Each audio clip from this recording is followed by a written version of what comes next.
En sélectionnant votre graphique, sachez qu'il est possible, sous l'onglet Création, de changer facilement le type,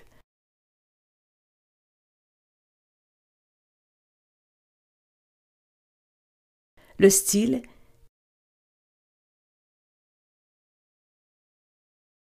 et la disposition de votre graphique. Notez que la position de ces boutons est légèrement différente avec Excel 2010 et 2007. De plus, avec Excel 2013, toujours sous l'onglet Création, vous pouvez ajouter manuellement un ou plusieurs éléments à votre graphique, comme un titre, du quadrillage, une légende, etc. Ou utiliser le bouton plus situé dans le coin supérieur droit du graphique et cocher les éléments que vous voulez ajouter.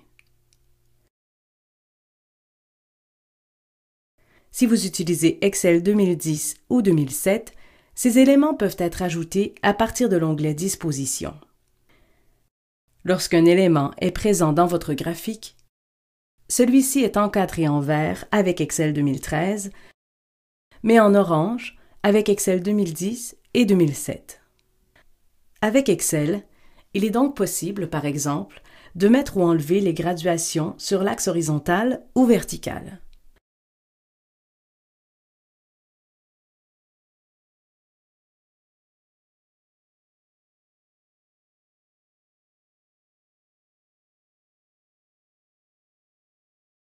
Vous pouvez ajouter un titre sous l'axe horizontal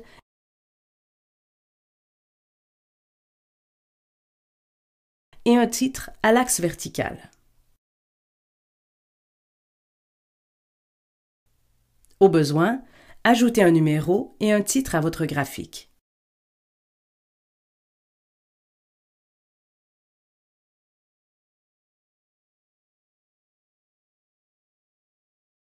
Ou une étiquette qui apparaîtra à proximité de chaque donnée. Vous pouvez aussi ajouter du quadrillage principal horizontal et vertical et du quadrillage secondaire horizontal et vertical. Finalement, joignez ou non une légende à votre série de points.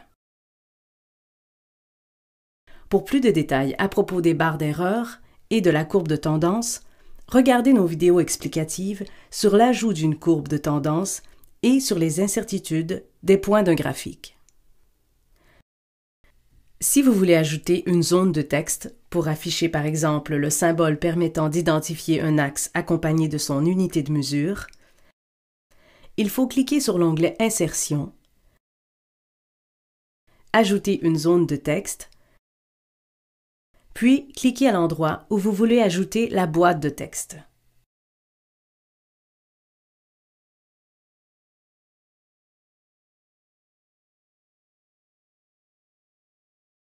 Pour mettre un terme en exposant, en indice ou pour le barrer, sélectionnez le terme, choisissez l'onglet Accueil, appuyez sur l'onglet Police, puis cochez l'effet désiré.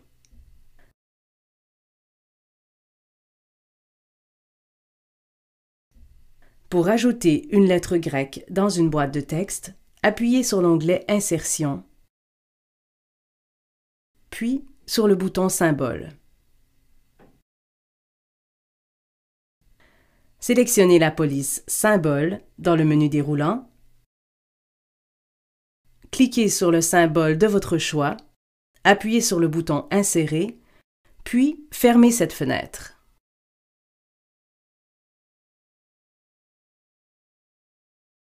Maintenant que tous les éléments de votre graphique sont présents, vous pouvez changer le style de l'élément de votre choix.